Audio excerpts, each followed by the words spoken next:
Ok.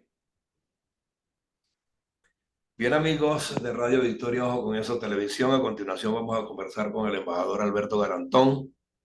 Como ya es conocido de todos ustedes, en esta alianza hemisférica con Invirne Corporation Iberoamérica, hablamos todas las semanas con él sobre los temas colombianos. Esa es una especialidad que hemos creado nosotros porque creemos que en ese país y la vecindad nuestra es como la vecindad del Chavo. Hay de todo y a veces es medio tragicómica las cosas, ¿no? Entonces resulta que después de tanto tiempo con el tema de Iván Márquez apagado, el tema reflota en simultáneo por dos vías. Una, que supuestamente se murió en Venezuela y estaba allí hace muchísimo tiempo en tratamiento. Petro nunca lo reclamó, las veces que ha ido a Venezuela ni siquiera pidió contactarlo, pese a que eran curruñas. Y por otro lado aparece Cliver Alcalá hablando pues de que Chávez lo autorizó a entregarle lanzacohetes a Timochenko y a Iván Márquez mismo, inclusive, a ese grupo. Entonces uno dice, bueno, ¿dónde estamos situados? Los militares de un país consintiendo que un jefe de Estado, o sea, les ordene que entreguen sus armamentos que se los ha entregado la República a ellos para la soberanía y la defensa del país, y se lo entrega a unos guerrilleros. Y no reaccionaron, y se mantuvieron callados, y ahora después de tan largo tiempo aparecen dando estas versiones. O sea, ¿cómo entender esta política de hoy día?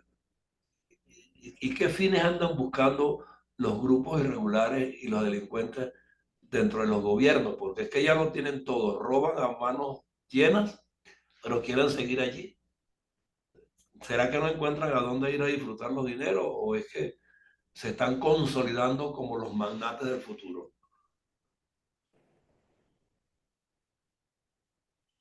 Bueno, efectivamente, la noticia está circulando desde ayer, que había muerto el señor Luciano Marín Arango, alias Iván Márquez.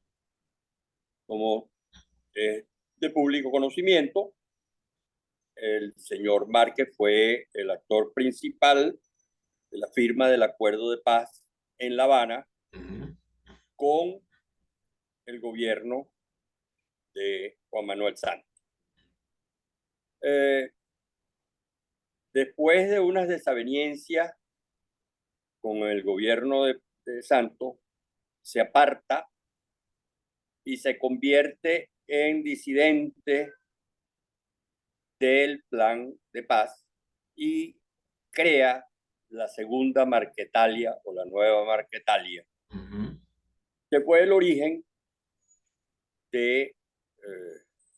original de la FARC, que comenzó con nuestro amigo Tiro Fijo, que murió ya prácticamente de viejo y ya muy deteriorado. A Iván Márquez se traslada a Venezuela después de haber, haberse declarado disidente, se establece con la protección del gobierno de Maduro en el Apure, donde habían otros grupos de disidentes. Estaba Mordisco y estaba otro grupo. En el Catatumbo estaba Santrich, después también lo mataron. Y le hacen un atentado y sale gravemente herido. Hubo dos versiones. Una que fueron entre ellos mismos. Otra que fue un pelotón o un equipo de tropas especiales colombianas que infiltraron el territorio a través de la frontera y lo mataron. No, no lo mataron, perdón. Lo hirieron de gravedad. No lo mataron, quedó gravemente herido. Se supone que el gobierno mandó un helicóptero a rescatarlo, lo traen al hospital militar muy mal herido y tienen que amputarle 4 dedos de la mano y una pierna. Estuvo recuperándose en el hospital militar, pero tenía una esquirla en la cabeza que no se la podían sacar, que es lo que supuestamente genera el deceso de ayer. Del hospital militar, según versiones no oficiales, por supuesto, lo trasladan a una casa, la casa X, custodiada fuertemente por la gente del SEBIN, y supuestamente ayer fallece. El gobierno venezolano no ha dicho nada. Las fuentes oficiales colombianas, llámese el Ejército o el Ministerio de la Defensa, han declinado a confirmar la muerte. Hoy, esta mañana, una entrevista al comandante del Ejército, Holman Giraldo, que decía que sí, que estaba la noticia en el ambiente, pero que ellos no podían confirmar nada porque no tenían la certeza de que la noticia fuera cierta.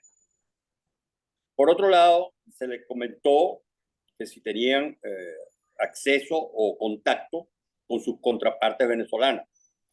Él dijo que, bueno, que sí, que había habido un contacto, pero que no habían definido absolutamente nada. El caso es que ninguno de los dos gobiernos ha dicho absolutamente nada, ni nadie ha reclamado el cadáver, nadie sabe nada, pero la noticia cierta y por fuentes confiables, como son el Tiempo de Bogotá, el Nacional de Caracas, noticias internacionales que leí esta mañana, que ya publican el fallecimiento de este señor, al cual lo va a sustituir supuestamente el señor José Aníbal Sierra, alias el Dinever, y o podría ser José Vicente Lesme, alias Walter Mendoza, que son los dos que están en posición de asumir la jefatura de la Nueva Marketing. Por otro lado, aparecieron en Bogotá esta mañana, por toda la ciudad, unas pancartas guindadas de los puentes, donde dicen, bueno, la FARC presente. O sea, como diciendo, bueno... se murió, pero nosotros seguimos en la lucha. Así es. Se murió y no ha pasado nada. Aquí estamos nosotros y siguen incrementando su presencia en Bogotá y sus alrededores. Cosa que es grave porque el gobierno volvió a decretar una inactividad militar en contra de estos grupos, que han aumentado no solamente su presencia, sino su influencia, y en varios departamentos importantes, y han incrementado el narcotráfico y el microtráfico de drogas, que es la fuente de ingresos importante, a tal punto que el dólar, por el exceso de dólares en el mercado, ya ha llegado en las casas de cambio hasta 3.800 por dólar, cuando el peso llegó a tener un valor de 5.000 por dólar y fue bajando paulatinamente. Ya incluso está por debajo de la tasa representativa del mercado. Okay. En fin, esto te da la impresión de que la paz está muy lejos, a pesar de que Petro quiere decretar la paz. Anda pregonando por ahí, pero no entrega resultados. Quiere decretar la paz. O sea, hacer la paz o decretar la paz, hacerlo por decreto, cosa que no es imposible. Sí. Y después, la otra noticia que es horrible es el secuestro de la sargento Karina Ramírez, con sus dos hijos. Con sus dos hijos, sí. Pero eso es que la niña es normal, pero el niño de 6 años se llama, bueno, no me acuerdo el nombre del niño, Sí, tiene 6 años, pero es autista. autista, sí. Entonces, eso ha creado un estado de ánimo adverso a toda la situación que se pueda plantear en relación gobierno-guerrilla, del repudio del pueblo, de la gente de Colombia, sobre ese tema. Sí, pero en ese repudio va implícito un señalamiento al régimen que está negociando con unos bandoleros tales. Exactamente, totalmente de acuerdo. Ese es el punto. Que la gente dice, bueno, pero estamos negociando con quién, paz de qué, si lo que ha hecho es incrementarse la toma de los municipios, por ejemplo, el Valle del Cauca, Cali, Buenaventura, que es el puerto más importante de Colombia, está en manos de la delincuencia y el narcotráfico. El Meta, en manos, ahí lo dijo el gobernador, le dijo, por favor, necesito ayuda, pero no ayuda por Twitter, necesito ejército. Para... Otro de los casos horribles de seguridad pública que está sufriendo Colombia ahorita en todos los departamentos fue lo que sucedió en Bucaramanga ayer. Ayer en Bucaramanga, un delincuente andaba en una moto y la policía lo persiguió hasta que pusieron las garras de tigre, le reventaron los cauchos, se estrelló y se mató. Bueno, el cuento final es que los millones de motorizados que hay en Bucaramanga asaltaron la ciudad, bueno, a tal punto que están comparando el problema con el problema del muchachito árabe francés que mataron en París. Sí. Incendiaron Bucaramanga, destrozaron los edificios públicos, los comercios, etcétera, etcétera. Y ha trascendido poco de paso el tema. No solamente ha trascendido poco, sino que no han dado órdenes a las Fuerzas Armadas de controlar absolutamente nada. Y la policía no puede, porque no tiene suficiente fuerza para parar. No sé hasta qué punto, porque eso está todavía muy confuso. No han sido explícitos en la noticia, como tú, y estamos esperando que haya un pronunciamiento. Ahora, la realidad exacta no se sabe. Se sabe que la ciudad está incendiada, que está tomada por los motorizados, que la fuerza pública no puede aguantarlo, no puede controlarlo, y el ejército no ha hecho presencia porque el señor Petro firmó un decreto que no los muevan de sus cuarteles. Entonces, el problema de Colombia es que está volviendo al año 2000. Todo el mundo encerrado, todo el mundo con miedo. Los atracos en Bogotá a plena luz del día, a 50 y 100 metros de las estaciones de policía. Asaltaron un autobús ayer en el sur de Bogotá con 30 personas a bordo. Sí, es que el país está vuelto un polvorín más que nunca. Un desastre. Y la última noticia que oí esta mañana, que le dio Londoño, Fernando Londoño, es que 15 millones de colombianos, yo creía que éramos nosotros nada más. No, están migrando. No comen 3 veces al día. Y están empezando a migrar en masa. Bueno, sí, eso hace tiempo. Ellos han sido migrantes toda la vida. Eso no es nada nuevo. Pero chorreadito, pero es que aquí están saliendo ya en masa como en Venezuela. Sí, también es verdad, pero ellos siempre han sido migrantes. Acuérdate que no, claro, no hay duda, no hay duda. Sí. España está full de colombianos. Sí. O sea, ellos toda la vida, al contrario de nosotros, que fuimos país de inmigrantes, nosotros no migrábamos. Sí. Ahora se volteó la tortilla. Ahora nosotros somos los migrantes y ellos no tanto como nosotros, pero sí han sido permanentemente. Acuérdate que aquí habían 6 millones de colombianos. Exacto. Y la descendencia ha sido inmensa, aquí cae cualquier cantidad gente. Pero Y en los últimos 10 años en Colombia eso se había contenido un poco, pero es que ahora está retomando el ritmo la migración masiva. y aquí nadie Y emigraba. para Venezuela no van a encontrar nada. Nosotros salíamos de aquí o a estudiar o a pasear. Sí, Nosotros no salíamos de Venezuela a emigrar, a migrar. a quedarnos No, en ninguna parte. Sí. yo no recuerdo en mi familia nunca. Ahora toda mi familia está regada. Están unos en México, otros en España. Mis hijos están en todos lados, en Buenos Aires, los otros en España, el otro en Colombia. Eso no se había visto nunca. Nunca. La familia venezolana siempre permaneció en Venezuela. Sí, Mis hermanos y mis hermanas todavía estamos todos aquí. exacto. Nosotros nunca nos fuimos de Venezuela y no nos vamos a ir, además. Además, a esta edad, ¿para dónde vamos a coger? Claro. Pero Entonces, volviendo al marco de las circunstancias que rodean a Colombia hoy día, no podemos dejar de lado lo que dijo Cliver Alcalá, porque es que de alguna manera esto se retrotrae a los tiempos de Chávez, que algunos pretenden pontificarlo, y resulta claro, que allí comenzó todo. claro, es que acuérdate que cuando Chávez toma que aquel famoso discurso en el Congreso que los declara beligerantes, Exacto.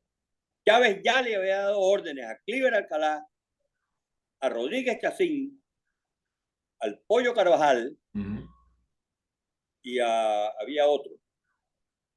Sí, bueno, varios de ellos. Bueno, Creo que Urdaneta, no ¿no fue? Que también exacto, sí. Urdaneta Hernández, para que le facilitaran armas a la guerrilla colombiana.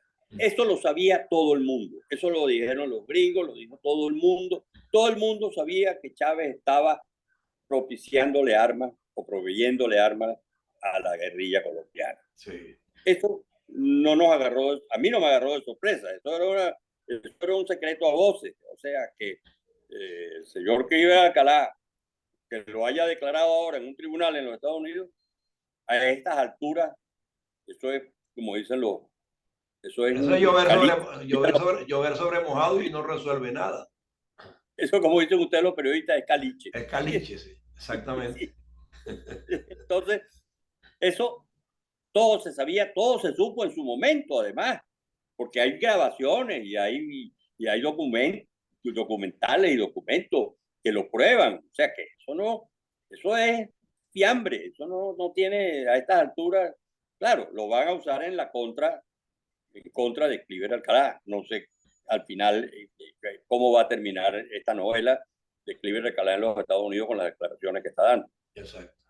Y después, ¿por qué se fue para los Estados Unidos? ¿Por qué no se fue para otro país? ¿Por qué no se fue para Rusia, para Cuba o para, Bueno, qué sé yo? a él supuestamente se lo llevaron detenido desde Colombia misma inclusive. Y, Sí, y, pero yo, a menos que lo y haya, al final pasó años sin que se supiera de él y ahora aparece con esta versión de la noche a la mañana. O sea, a menos que puede haya servir sido, de refrescamiento de la memoria de muchos, ¿no? Que en las Fuerzas Armadas todavía siguen creyendo pues, que la salvación es Maduro, Padrino y los demás, y él está intentando vender un mensaje en otra dirección. claro, pero lo que yo no entiendo es Pero por qué, no se reivindica él para nada, porque o sea, silenció su voz cuando más falta hizo y la va a saltar ahora. claro, es lo que yo te digo. Además, ¿por qué lo mandan a Estados Unidos? ¿Lo pidió a Estados Unidos? Porque es la única forma de que él haya ido para los Estados Unidos. Sí. Porque acuérdate que no, que si bien es cierto, nosotros no tenemos tratados de extradición como tienen los colombianos con los Estados Unidos, Iber Alcalá no era ciudadano Colombiano. colombiano. Sí. En todo caso, lo que procedía en ese momento Era era devolvérselo a Venezuela. verlo a Venezuela. O sea, extra, Entonces no sabemos si fue a protegerlo que lo mandaron a Estados Unidos. a lo mejor él mismo lo pidió, no se sabe. Eso es lo que No, está, eso no, es lo que está por verse ahora y por qué suelta eso en este momento. así es. Bueno, ese es el panorama general. Después sigue el problema de que van a reinsertar en el Congreso y presentar el debate sobre el tema de la reforma laboral, La laboral. está engavetada, pero la van a volver, pero lo grave es que la van a presentar tal y como la presentaron desde el principio. Sí. No hubo un acuerdo y tampoco hubo un consenso para modificarla y llevarla a un término medio, no, radical, como la plantearon ellos y la van a volver a plantear. Y en la salud faltan, bueno, 3 debates, hay uno que está ganado, pero aparentemente, según la fuente, el nuevo proyecto presentado para la reforma de salud es peor que el que presentó la ministra Porcho en su debido momento. O sea, aparte de eso, el gobierno está presionando a la GPS, no pagándoles, les deben 3.000 millones de pesos. Para que se insolventen. Exactamente. Y poderle poner la mano después. Exactamente. Eso es todo. Entonces, todo eso está en ebullición. Después vino, además, ahí están metiendo el lío de Odebrecht.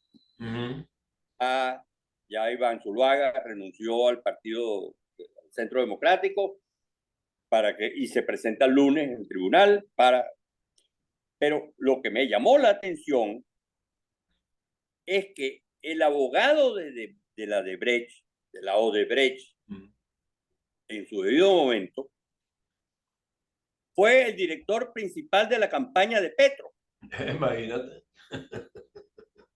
Y otra de las cosas que me llamó la atención es que cuando hubo ese debate, a mitad del debate, Petro se voltea y se plega a la proposición de Uribe de nombrar un fiscal. Todas esas cosas, dice, pero bueno, ¿esto qué es? Sí, hay un juego de piezas extraño ahí. O sea, pero fíjate que este problema de Iván Zuluaga, eso fue en el 2014. Sí. Ahora viene lo de Petro con los 15.000 millones. Y tú llegas a la conclusión de que ahí tienes tú Samper, tienes ahora a Petro y no ha pasado nada. En Perú los han destituido todos y los han metido presos a todos. Sí. En Colombia no pasa nada. Son intocables. Siempre buscan un vericueto para salirse del problema. Entonces, ¿qué va a pasar ahora con el proceso que sigue? Porque siguen las investigaciones. Pero fíjate tú que siguen las indagatorias en la fiscalía, pero ya la señora Sarabia la nombraron embajadora en Austria. Ya la premiaron, sí, señor. Premiaron. Ahora falta ver qué van a hacer con nuestro amigo Benedetti. Bueno, ese también lo irán a nombrar en la ONU, en la OEA, qué sé yo dónde, para protegerlo.